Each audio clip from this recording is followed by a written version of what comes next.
Hi friend, आज बात करेंगे कि सीएपीएफ और रेलवे में ग्रुप डी, आखिर इन दोनों में से बेस्ट कौन है।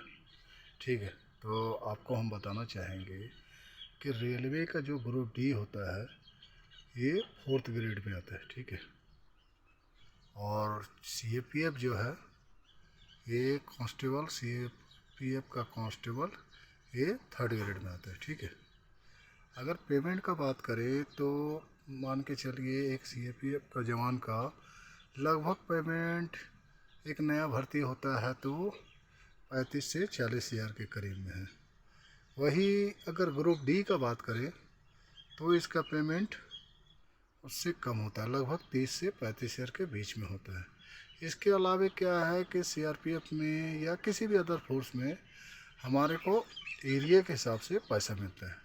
कहने का मतलब है कि अगर जो डेंजर एरिया है वहाँ कहीं 17,300 भी मिलता है, कहीं 10,000 भी मिलता है, कहीं 6,000 भी मिलता है।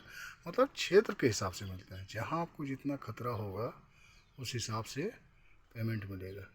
लेकिन वही ग्रुप डी का बात करें तो मान के चलिए ग्रुप डी में लगभग हर जगह सेम ही होता है, क्योंकि उनका खतरा का तो वैसा कुछ है नहीं। जहाँ रहेंगे रेलवे में सब जगह एक ही है। इसके अलावा बात करेंगे कि आखिर ग्रुप डी का कितने घंटे की ड्यूटी होता है, तो ग्रुप डी का मान के चलिए लगभग 12 घंटे की ड्यूटी होती है, और सीएपीएफ का मान के चलिए तो 8 घंटे का ड्यूटी होता है। लेकिन हम 24 घंटा मान के चलते हैं, क्योंकि 24 घंटा इनको अलर्ट में रखा जाता है। ड्यूटी तो 8 घंटे का ही रहता है, लेकिन 24 घंटे के भीतर कहीं भी भेजा जा सकता है। इसके विपरीत ग्रुप डी का आपका 12 घंटे का ड्यूटी होता है। 12 घंटे के बाद आप 12 घंटे कहाँ जा रहे हैं इससे कोई लेना देना नहीं। अगर क्वार्टर के मामले में बात करें तो ग्रुप डी में मान के चलिए कि लगभग जगह आपको क्वार्टर पक्का मिल ही जाता है। ठीक है, इसके विपरीत अगर सीएपीएफ का बात करें तो इसका फिक्स नहीं है, इसके क्षेत्र के हिसाब से है। जो जगह बढ़िया है, यानी कि कहने का मतलब है सिटी है, बढ़िया जगह है, तो यहाँ तो आप फैमिली साथ में रख सकते हैं, आपको क्वार्टर का फैसिलिटी मिल जाएगा। लेकिन जैसे ही आप साइड एरिया में जाते हैं तो आपको क्वार्टर का फैसिलिटी नहीं मिलता है। ठीक है, इसके अलावा कई तरह का बात है। जैसे रेलवे में क्या आप कहीं जाते हैं तो आपको क्या है कि रेलवे में आप फ्री में कहीं भी जा सकते हैं, अगर रेलवे में सर्विस करते हैं तो।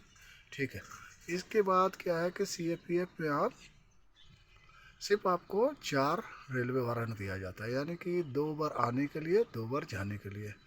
ठीक है, अब बात करेंगे छुट्टी से रिलेटेड, आखिर ग्रुप डी का छुट्टी कितना है और सीएपीएफ का छुट्टी कितना है। तो ग्रुप डी का छुट्टी मान के चलिए 30 दिन ईएल है और 10 दिन उनका उन्हें सीएल है, यानी कहने का मतलब है मात्र 40 दिन का छुट्टी है। ठीक है, इसके विपरीत आप सीएपीएफ का बात करें तो इसका 60 दिन ईएल है और 15 दिन सीएल है। ठीक है,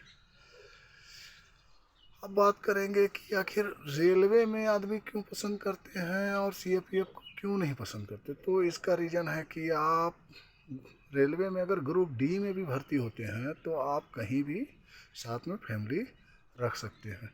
छुट्टी का तो समस्या उसमें भी है, लेकिन क्या है कि आप साथ में परिवार रख सकते हैं, बस यही एक बेनिफिट है उसमें। ठीक है, लेकिन वही सीएपीएफ का बात करें तो सीएपीएफ का नौकरी ज़्यादातर ऐसे इलाकों में होता है दूर दराज में कि यहाँ फैमिली रखना इतना संभव नहीं है।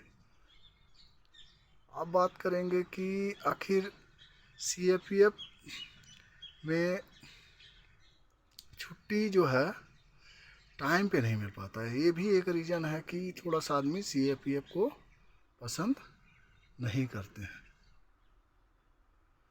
जबकि ग्रुप डी में क्या है कि छुट्टी तो नहीं, इनका भी छुट्टी का प्रॉब्लम है, लेकिन फिर भी ये मैनेज इनका हो जाता है। ठीक है,